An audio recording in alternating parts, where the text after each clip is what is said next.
me donner à l'improviste la parole pour quelques instants. Bien évidemment, Sa Majesté le Roi Mohamed VI pour l'extraordinaire réussite de cette COP22. Nous sommes à la veille de la clôture de la COP22.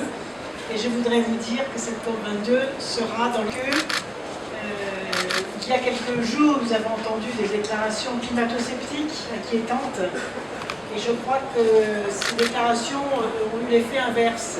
C'est-à-dire ont donné finalement un élan supplémentaire à la COP de Marrakech et à la COP du Maroc. La connexion qui est une vraie vision du futur. Je suis sûre que nous allons trouver des solutions. En tout cas, pour terminer, je voudrais vous dire que ce qui s'est passé ici au Maroc est vraiment formidable. C'est extrêmement encourageant. Je vais rester à vos côtés chaque fois que je serai utile. Bien sûr, j'ai transmis le flambeau maintenant pour la COP22 au Maroc. Le Maroc a un an avant le passage de flambeau à la COP23 pour monter en puissance, pour traduire dans les faits ce qui a été décidé ici. Moi, je suis sûre que dans un an, vous aurez aussi un bilan formidable à montrer. Et ce bilan formidable, il sera ce que les réalisations visibles sur le terrain seront.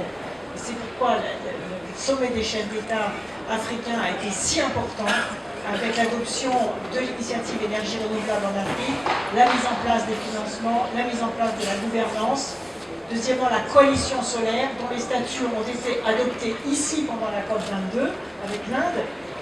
La coalition géothermique est aussi un des enjeux très importants pour certains pays africains qui ont découvert leurs ressources en géothermie. Et ça, c'est très important parce que c'est une énergie qui a résolu son problème de stockage par définition. Et donc cette diversité du bouquet énergétique, auquel il faut ajouter les énergies marines le long des côtes africaines, il y a là des enjeux extraordinaires et je suis sûre que les entreprises ont compris ces enjeux, que les fonds d'investissement ont compris ces enjeux et que les décideurs publics, comme vous venez de le montrer excellemment, les ont compris également et sont en train de les porter.